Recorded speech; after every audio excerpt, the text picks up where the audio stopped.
Bonjour chers abonnés, surtout ceux de la classe de seconde. Aujourd'hui, on va faire un cours d'initiation à la dissertation de philosophie. Le sujet d'appui est assez simple. Le philosophe est-il un savant? Au brouillon.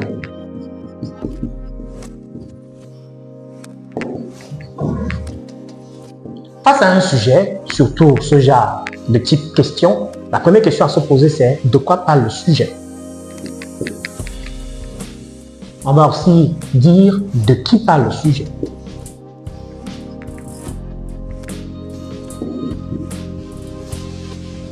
Comme on le voit, le sujet parle bien évidemment du philosophe.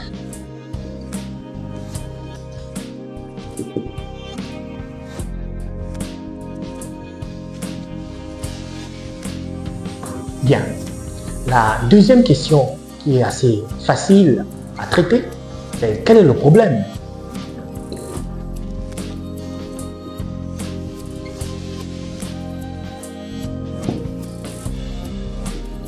Il suffit d'identifier, premièrement, le verbe conjugué. Le verbe conjugué, c'est « est ». Ensuite, il faut dégager le mot technique duquel on peut dériver ce verbe conjugué. On va dire que « est », c'est « essence ». Et enfin, essence de qui? Essence du philosophe. C'est le problème de la nature ou de l'essence du philosophe. Et comme le sujet est question, la problématique peut être la reformulation de cette question. On va dire, petit 3, quelle est la problématique?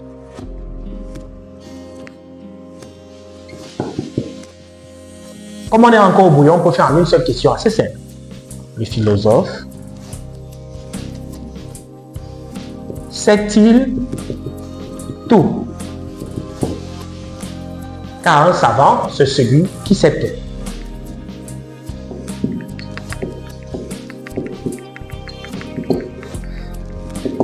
Tout à l'heure, on va utiliser cette définition pour faire la feuille de composition. Alors, quatrième question, quel est le plan? On sait qu'en philosophie, c'est un plan dialectique. Ça veut dire qu'il y aura la thèse, l'antithèse et la synthèse. Thèse, on va dire apparemment oui. Mais comme la thèse n'est pas catégorique, elle n'est pas absolue, on prend un peu de réserve, c'est dans l'apparence, oui, le philosophe semble être un savant. On va entourer cette thèse. On va chercher déjà un auteur de référence. L'auteur de référence ici, c'est Aristote. En effet, il dit dans Métaphysique, livre A, nous considérons le philosophe comme possédant la totalité du savoir dans la mesure du possible. Mais, antithèse,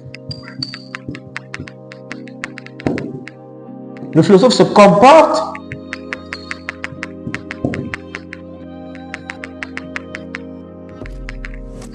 en ignorant.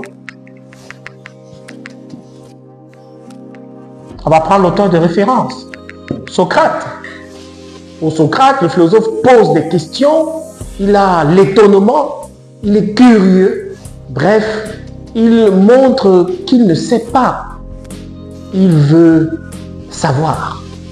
Et c'est pourquoi dans l'antithèse, vous montrez que la philosophie n'est pas une doctrine, mais plutôt une activité. Elle réside dans le dialogue.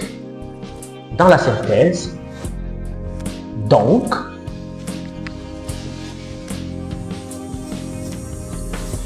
le philosophe est savant de son ignorance. On va aussi prendre Socrate ici, et surtout Karl Jasper. Bien. Comment comprendre la synthèse? Oui, le philosophe semble être un savant, mais en réalité, il se comporte comme un ignorant. Donc, il est savant de son ignorance. Et c'est la prise de conscience de son ignorance qui le pousse à rechercher la vérité. Le philosophe ne sait pas tout. Il ne sait même rien, mais il sait au moins qu'il ne sait rien. D'où Socrate, je ne sais qu'une chose, c'est que je ne sais rien. En réalité, comment comprendre cela? Alors, il y a le savoir vrai ici.